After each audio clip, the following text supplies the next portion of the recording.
تو وہ مالک تک پہنچانے کے ارادے سے اسے اٹھا سکتا ہے، لہذا اسے اٹھا لے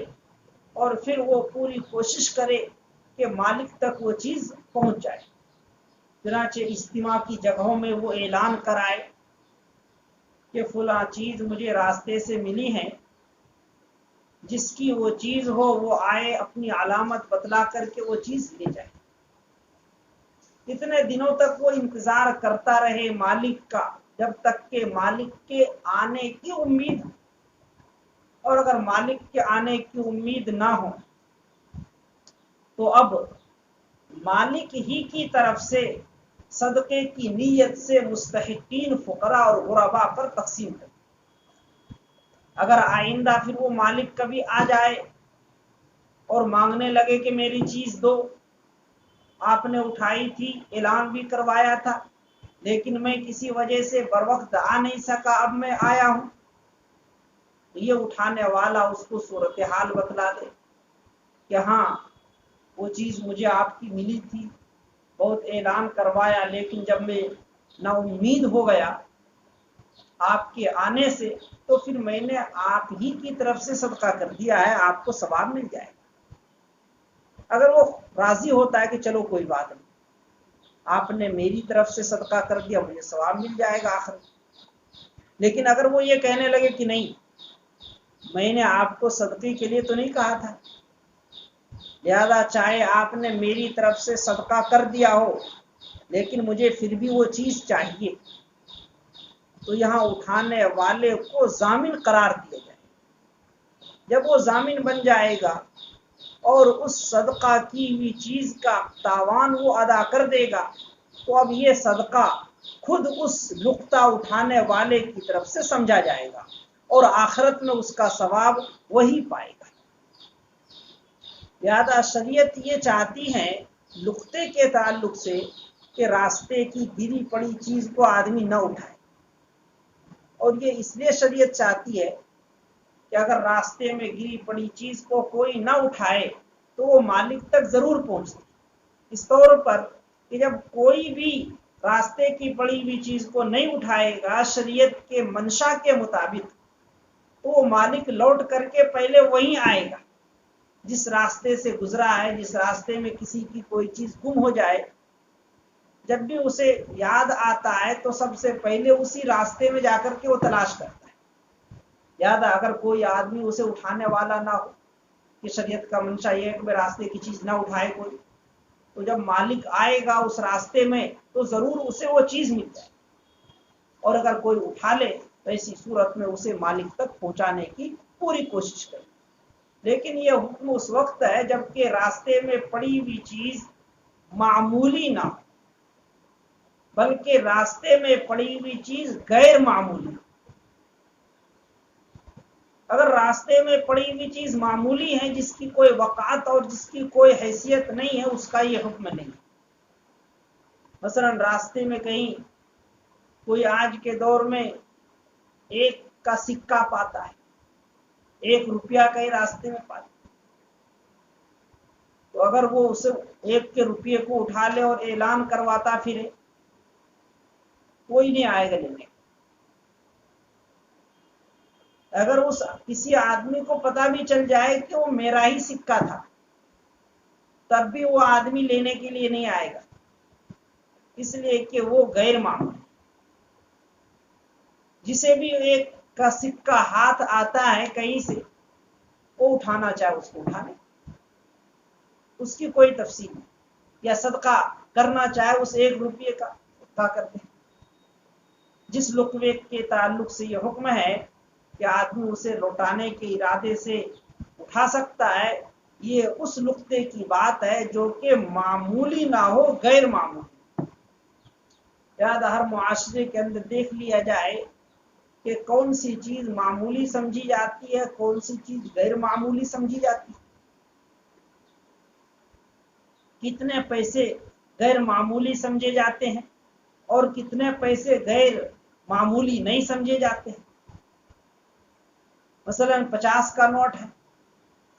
یا 100 کا نوٹ ہے یا 500 کا نوٹ ہے، کہ اگر کہیں 500 تک کو معمولی سمجھا جاتا ہو اگر کہیں 100 تک کے نیچے کو معمولی سمجھا جاتا ہو اور 100 یا 100 سے زائد کو غیر معمولی سمجھا جاتا ہو تو ایسی صورت میں وہ تفصیل ہوگی جو تفصیل یہاں سے۔ اور اگر گری ہوئی چیز کو اٹھانے والا خود فقیر ہو تو وہ اوروں پر صدقہ کرنے کے بجائے وہ اپنے اوپر بھی صدقہ کر سکتا ہے، یعنی خود بھی اس کو استعمال کر سکتا ہے۔ لیکن اگر وہ مالک آ جائے، وہ کہے کہ بھئی میری جو چیز آپ نے اٹھائی تھی اس کا اعلان بھی کروایا تھا، میں ہوں اس کا مالک، اب بھی اگر وہ زمان طلب کرنے لگے تو زمان اسے دینا پڑے گا۔ اور اگر کہتا ہے کہ میں نے صدقہ کر دیا، اپنے اوپر کر دیا یا اوروں کے اوپر کر دیا، میں خود بھی مستحق تھا اس لیے میں نے خود کھا لیا، ثواب آپ کو مل جائے گا۔ اگر وہ مان جاتا ہے تو کوئی دقت نہیں، لیکن اگر وہ کہتا ہے کہ نہیں مجھے تو اس کا بدل چاہیے، تو ایسی صورت میں وہ لقطہ اٹھانے والا اسے واپس کرنے کا ذمہ دار۔ فقہا باب اللقطہ میں فرماتے ہیں کہ اگر کوئی لقطے کو واپس کرنے کے ارادے سے لے لے، حل لہ رفعھا، تو اس ارادے سے اٹھانے کی اجازت ہوگی۔ وَإِنْ أَخَذَهَا بِنِيَّةِ نَفْسِهِ، اور اگر لقطے کو اٹھا لے اپنے پاس رکھنے کی نیت سے، کان غاصباً آثما، تو وہ غاصب قرار پائے گا، دوسرے کی چیز کو بغیر مالک کی اجازت کے چھیننے والا قرار پائے گا اور وہ گنہگار بھی ہوگا۔ وفی التاتار خانیہ فی الحظر والاباحہ اذا توسد الکتاب فإن قصد الحفظ لا یکرہ وإلا یکرہ۔ ابھی صاحب کتاب نے یہ وعدہ کیا تھا کہ ہم مزید جزیات کو ذکر نہیں کریں گے، لیکن صاحب کتاب پھر کچھ جزیات کو ذکر کر رہے ہیں، کیونکہ اس سے ملتے جلتے جزیات ہیں، اس کی نظیریں ہیں، اس لیے یہاں صاحب کتاب مزید 2-1 جزیہ پیش فرما رہے ہیں، پھر مباحث عشرہ کو بیان کریں گے۔ تاتار خانیہ میں لکھا ہے کہ اگر کوئی آدمی کتاب کو تکیہ بناتا ہے اور کتاب پر سر رکھ کر کے سو جاتا ہے تو یہ جائز ہے یا نہیں؟ کیونکہ کتاب قابل احترام چیز ہے،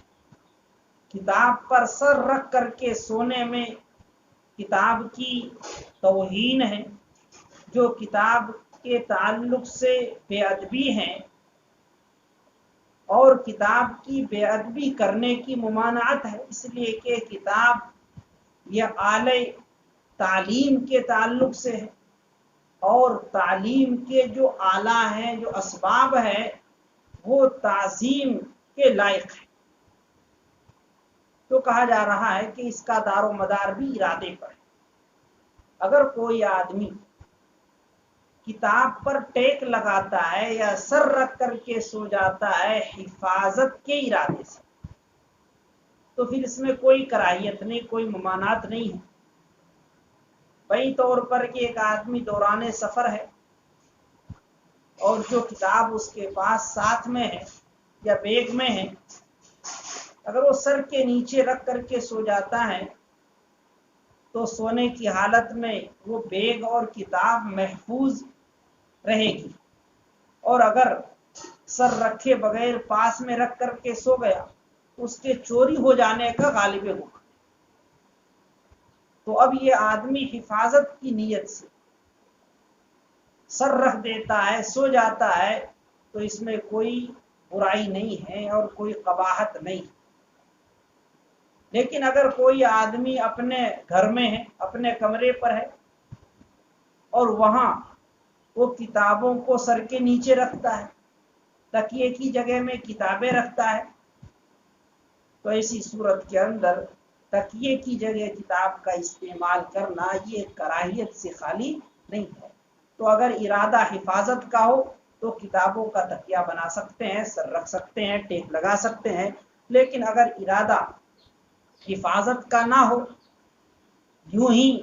تکیے کی جگہ میں کتاب کو استعمال کرنا ہو، تو یہ کراہیت سے خالی نہیں ہے۔